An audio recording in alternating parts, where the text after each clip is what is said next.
I returned the ring right at her colleague's party, and everyone was stunned. The first time I knew something was wrong, truly new, was at the company party on a Friday night in Manhattan. It was one of those obnoxiously elegant corporate events. Polished silverware, white-gloved bartenders, and far too many people pretending to like each other.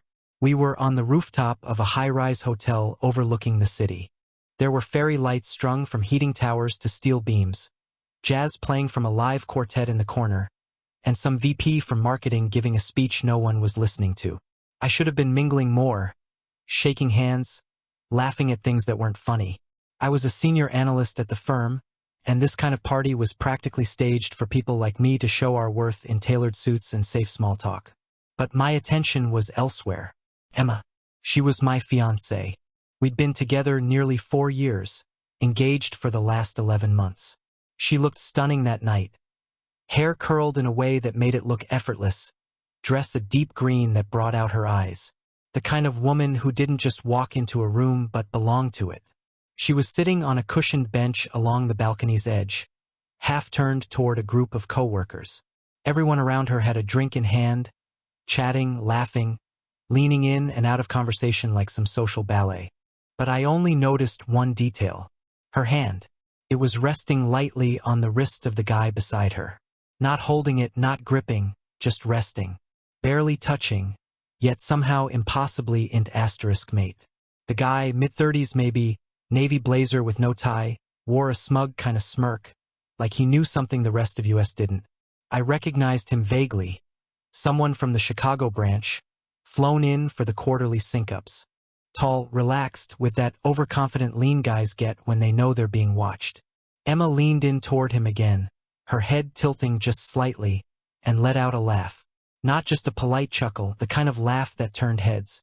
Loud, full-bodied, the sort of sound you expect to hear at a comedy show, not a corporate function. A few people looked over. I did too. And when her eyes flicked toward me, just for a second, she froze. I saw it. That instant drop in her smile. Her hand pulled back like it had been burned. She sat up straighter, crossed one leg over the other, and shifted her attention to someone else at the table, tossing out a quick joke that made the group laugh again. Smooth, seamless. Anyone watching might have believed it was all harmless. But I wasn't anyone. She knew I was watching. And still, that laugh hadn't been for me. That closeness wasn't shared with me. It was meant for someone else. I stood rooted in place, fingers tightening around my drink. The ice had nearly melted, watering down the gin to a bitter nothing. A guy from compliance was talking beside me. I don't even remember his name. Something about new SEC regulations, but his words faded into the background. All I could focus on was Emma's smile, stretched a little too wide, and the way she brushed her hair behind her ear like it was just any other Friday night. But it wasn't. Not for me. I'd been telling myself for weeks that I was overthinking things, that I was just tired from work, stressed about wedding planning, maybe even projecting my own anxiety onto her. But now, standing under a string of overpriced Edison bulbs with her laugh still echoing in my ears, I couldn't lie to myself anymore. She had looked too comfortable, too natural. Like this wasn't the first time she'd shared that laugh, that lean-in, that glance. A few minutes later, she got up and made her way across the crowd toward me. As she walked, she paused to greet people, smile at them, lay a hand on someone's shoulder, but I could see she was stalling. She reached me with a brightness that felt just a little too polished. "There you are," she said, slipping her arm around mine and kissing my cheek. "I've been looking for you." "Yeah," I asked, trying to keep my tone light. "Seemed like you were having a good time." She tilted her head. "Just chatting with Rachel and some of the new guys from the Midwest team. You should come join us." I studied her face, the way her eyes held mine just a second too long, searching for signs that I'd noticed. But I gave her nothing. "I'll be there in a bit," I said. She smiled again, too quickly this time, and leaned in to whisper, "Don't be antisocial, babe," then walked off toward the open bar. As soon as she turned away, I let my expression fall. Whatever we were pretending in front of people, it didn't match what I felt in that moment. I didn't know what it was exactly, But I knew what it wasn't. It wasn't right. I found myself drifting away from the party, needing space to think. I moved toward the far side of the rooftop, where fewer people stood.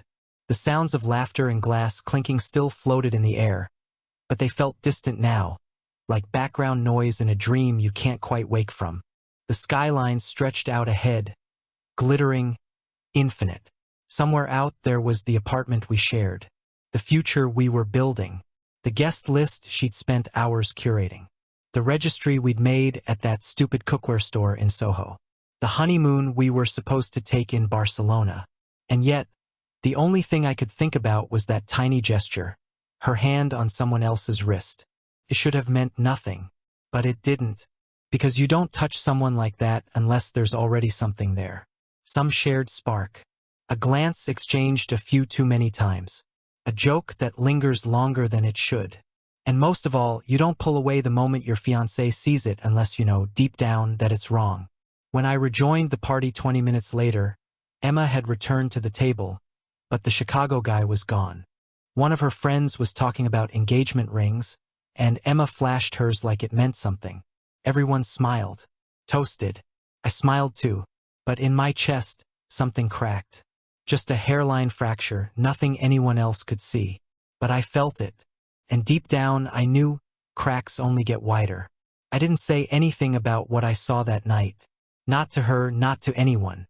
I just filed it away, quietly, like evidence for a trial I didn't realize I was preparing for.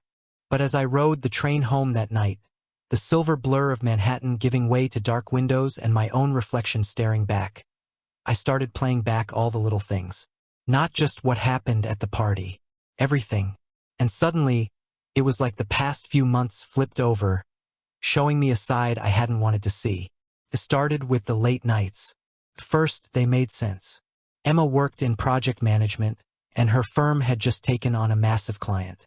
She'd come home tired, heels in hand, always with some half apology about meetings running long or team dinners that just kind of happened. I believed her. Why wouldn't I? But then the stories started shifting. The client changed, then changed again. She couldn't remember which restaurant they went to when I asked. Sometimes, when I offered to pick her up, she'd text last minute, "Actually, they're driving me. Don't worry about it." Her phone, once just another rectangle on the coffee table, had become a fortress. Always face down. Notifications muted. A new lock screen password. One night, we were sitting on the couch, half watching something on Netflix. I don't even remember what. Her phone buzzed, screen lighting up. She glanced at it quickly, then grabbed it and held it close as she typed something with frantic thumbs. I tried to keep my voice casual. "Everything okay?" She nodded too quickly. "Just work stuff. You know how it is." Except I did know how it was. And that didn't feel like work. There was a moment, maybe a week before the party, where I remember catching her reflection in the mirror as she got ready for just drinks with her team. She was wearing a tight black dress I hadn't seen before, perfume I didn't recognize, and heels that made her nearly eye level with me. I leaned against the door frame, pretending not to notice the knot in my stomach. "You're going out like that for work drinks?" I said with a half smile. She rolled her eyes. "Don't start." "I'm not starting anything. Just surprised. Thought you hated that dress." She paused, lipstick in hand. "I do. I just didn't feel like wearing the usual tonight." She turned back to the mirror. The conversation ended there, but the unease stayed.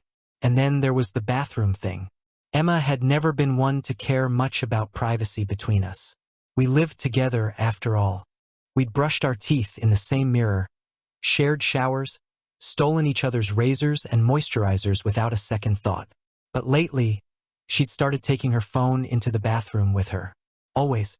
She'd be in there 20-30 minutes sometimes. I'd hear her laugh once in a while, low and soft, not like she was scrolling TikTok, more like she was chatting.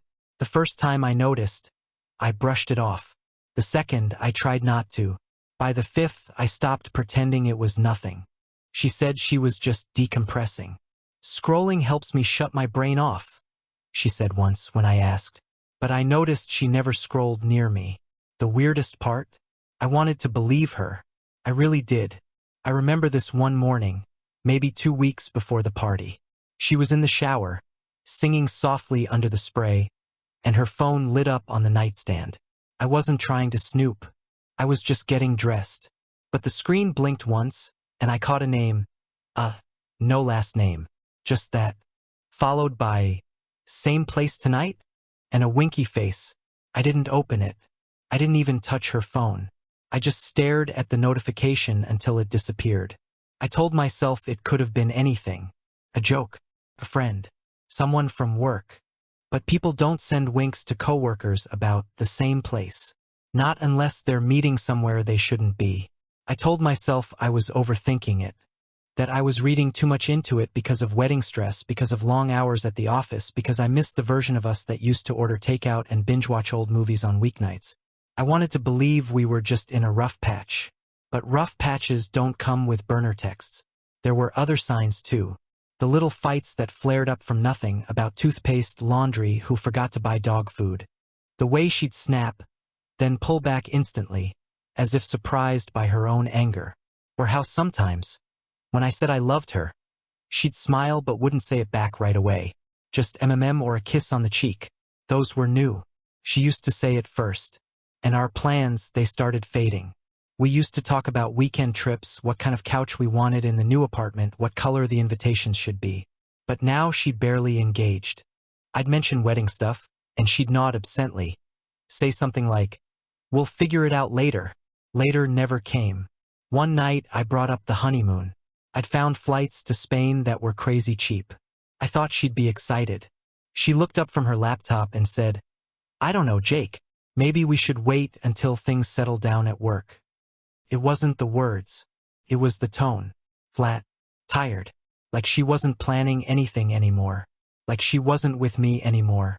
That night, I lay awake next to her, staring at the ceiling, trying to convince myself that people just go through phases. That this was normal. That I was paranoid. But I wasn't. Because once you notice the cracks, you start seeing them everywhere.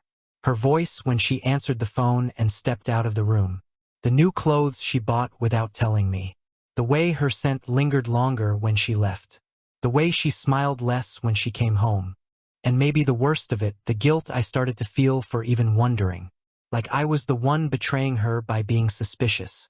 But the truth was, I'd already been betrayed. I just didn't have the evidence yet. I didn't plan it, not really.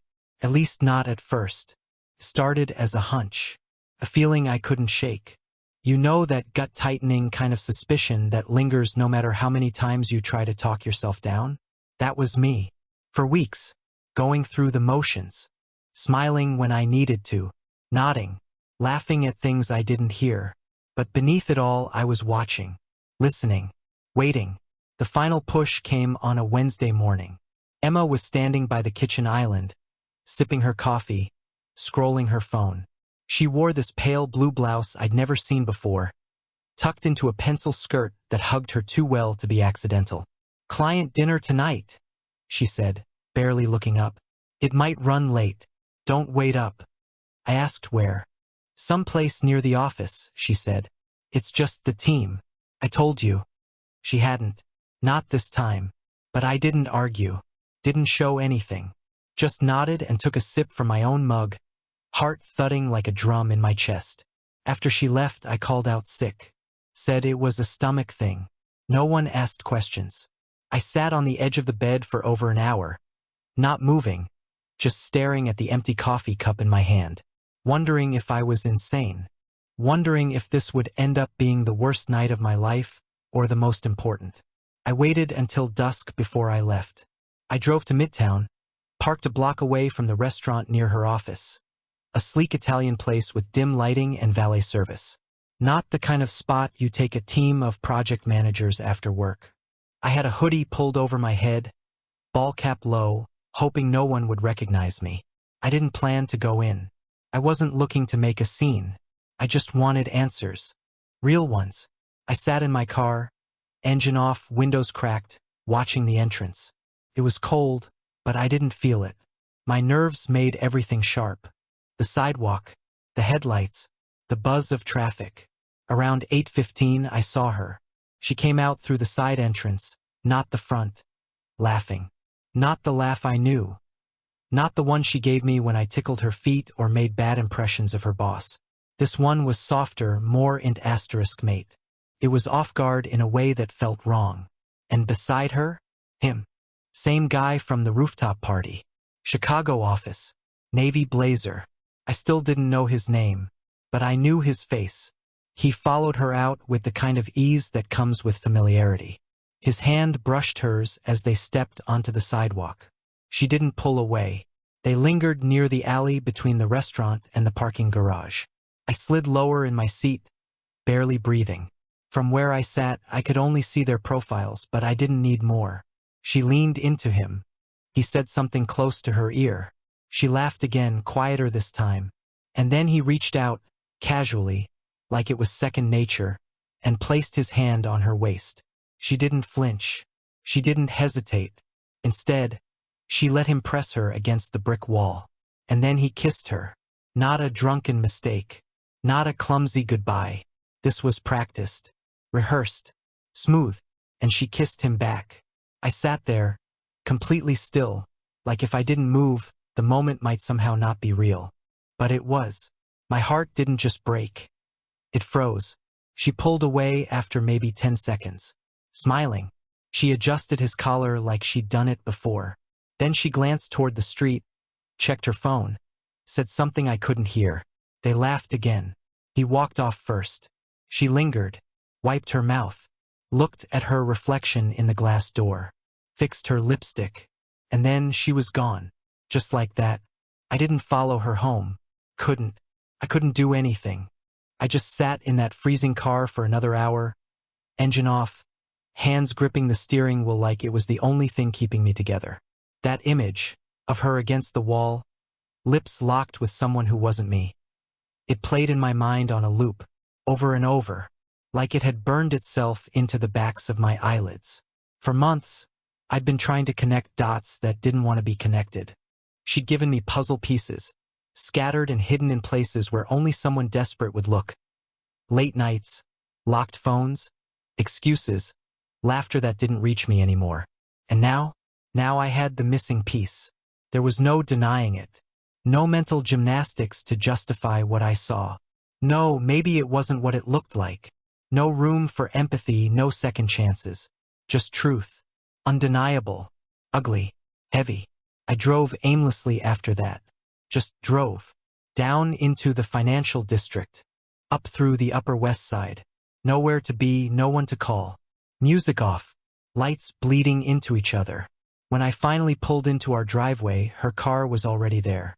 Lights in the window glowed softly. Probably candles. She liked to unwind that way after long nights. Set the mood. She had no idea I'd seen her. And I didn't go in. Couldn't. I just sat there again. Motionless. Watching the light spill from the curtains onto the lawn. It was strange. Really, how quiet heartbreak is. I used to think betrayal would feel like rage. Screaming. Breaking things. But instead, it felt like silence. A hollow kind of ache that settled in my chest and wouldn't leave. I eventually started the car again and pulled away. No plan. No direction. Just away. Somewhere along the river, I parked and sat on a bench, watching the water lap against the edge. Couples passed by, laughing, bundled in scarves, holding hands. I hated them, and I envied them. I felt like a man who'd been erased from his own life. And the worst part? She would come home to me the next day, smile, pretend, maybe even kiss me, lie to my face without flinching.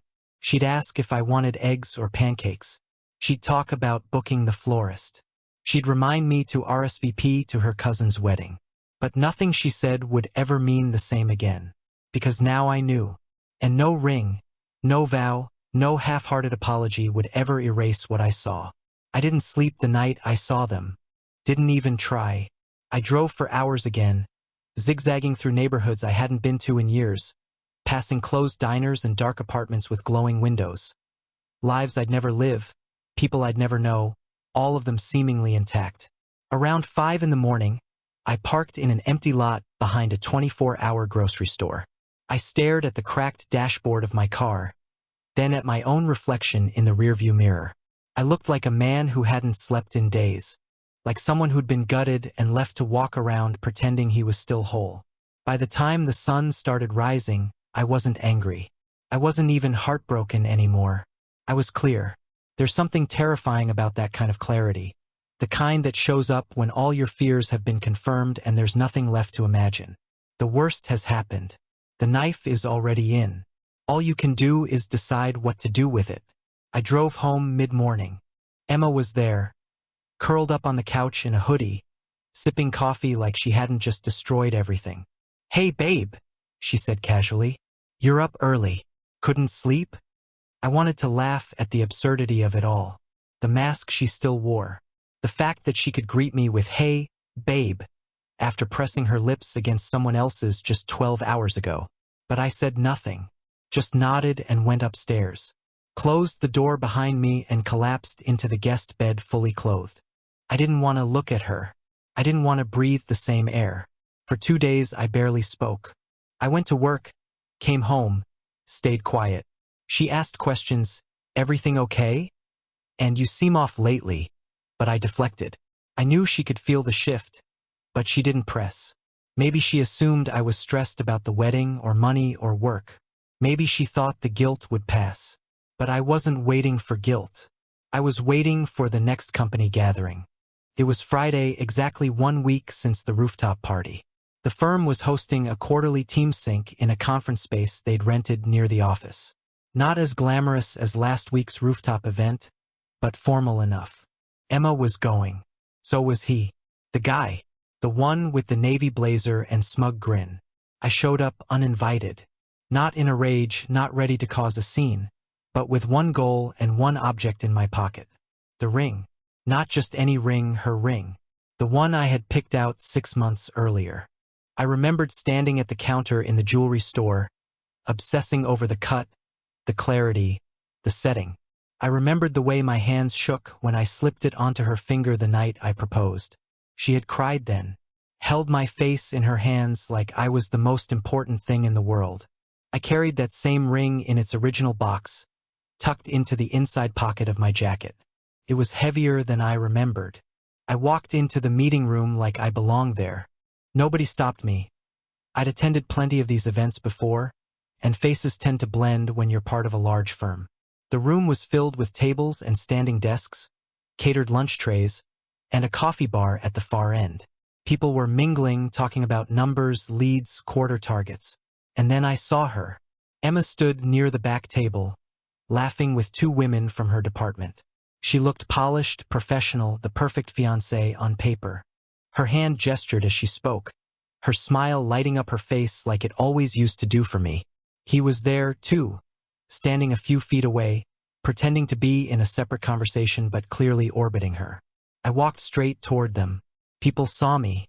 A few looked confused. Some smiled, probably assuming I was there to surprise her with lunch or say hi. Emma didn't notice me until I was a few steps away. She turned mid-laugh, her eyes landing on me. The smile fell instantly. "Jake?" she said, startled. I didn't answer. I reached into my pocket and pulled out the ring box. A small black velvet square, unassuming but unmistakable. I stepped past her and placed it, slowly and deliberately, on the table in front of her. Not tossed, not thrown, just set it down. Her coworkers froze. Conversations around us stuttered to silence. It was like someone had flipped a switch. People turned, looked. Whispers started immediately, low murmurs weaving through the air. Emma stared at the box like it had teeth. She didn't reach for it. She didn't touch it.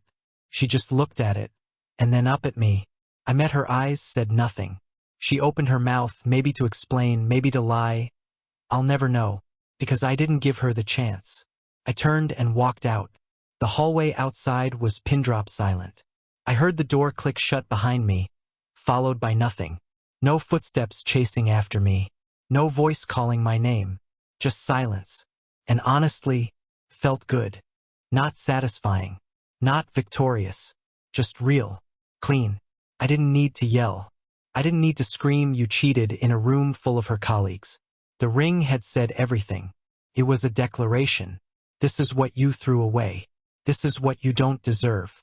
This is what you'll never wear again. I took the stairs down, not the elevator. Needed to move, to breathe. My heart was pounding, but I wasn't scared. I wasn't even nervous.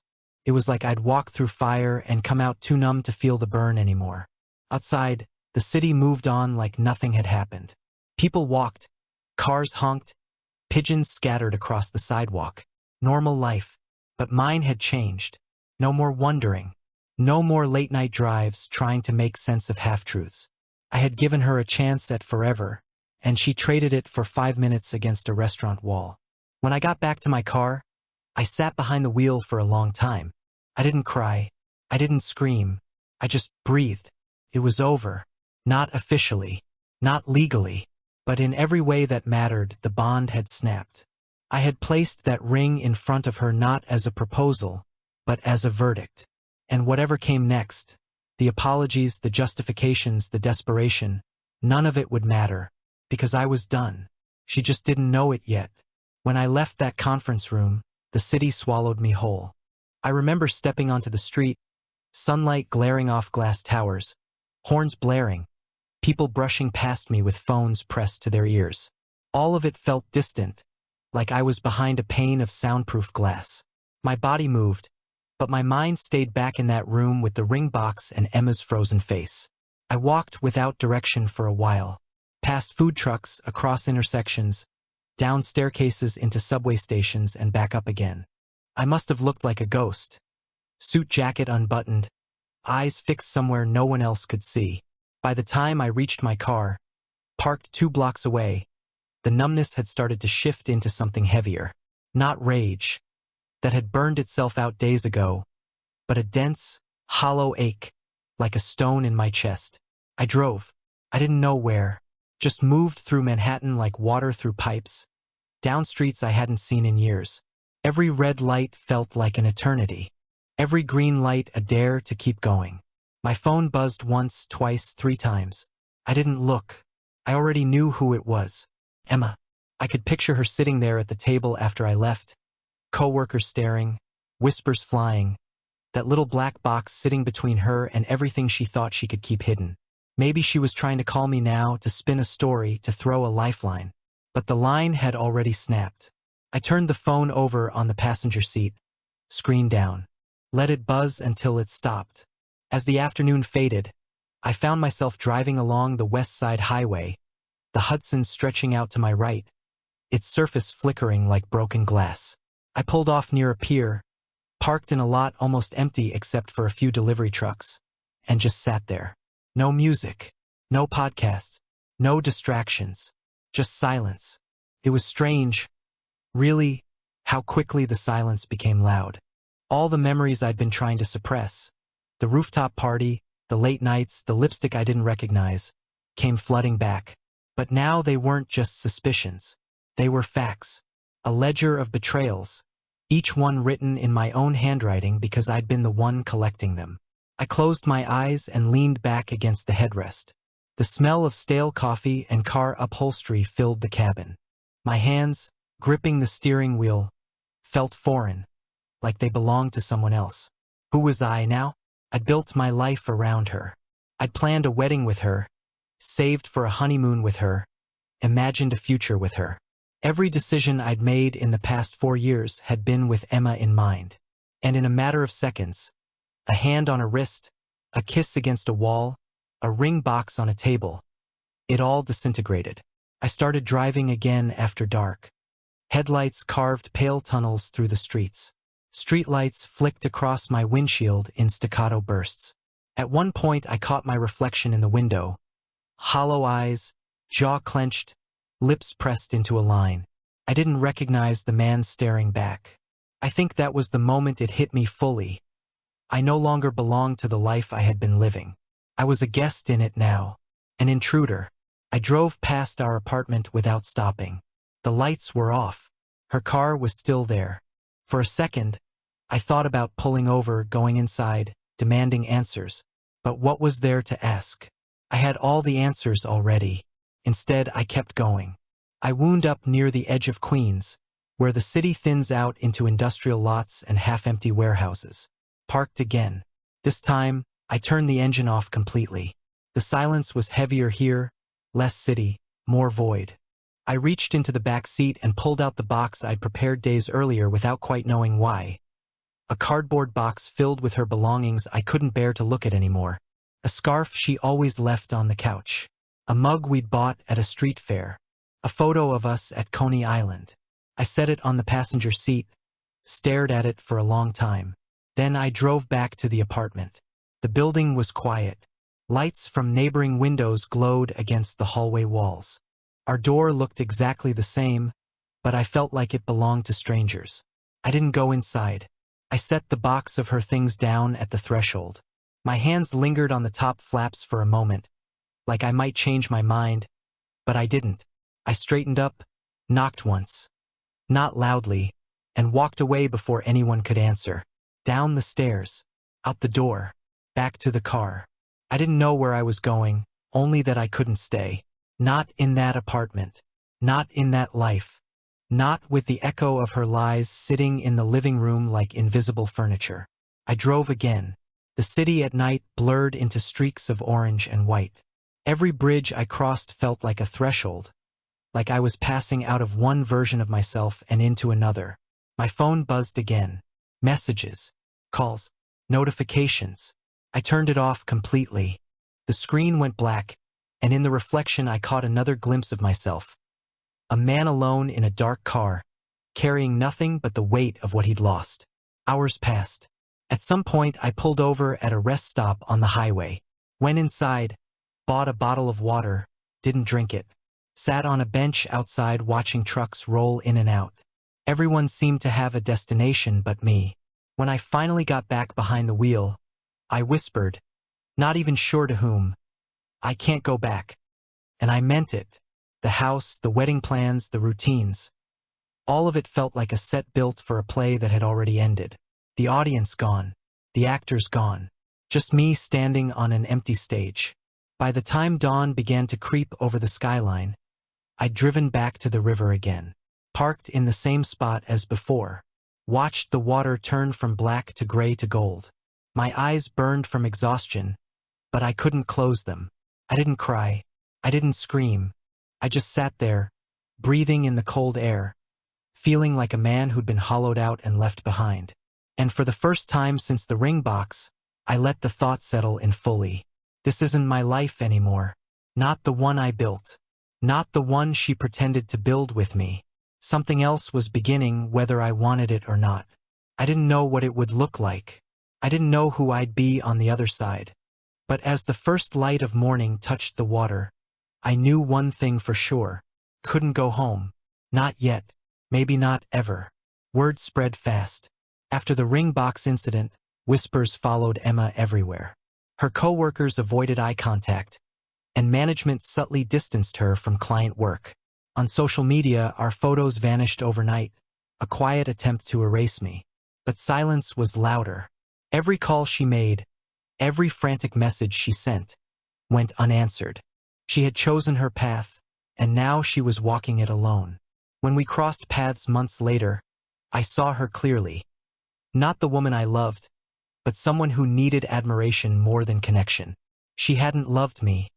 She'd loved the idea of us. I was her safety net. When that wasn't enough, she chased something shinier. I didn't need closure from her. I'd already reclaimed my life. And as I walked away that final time, I realized she'd lost more than I ever did.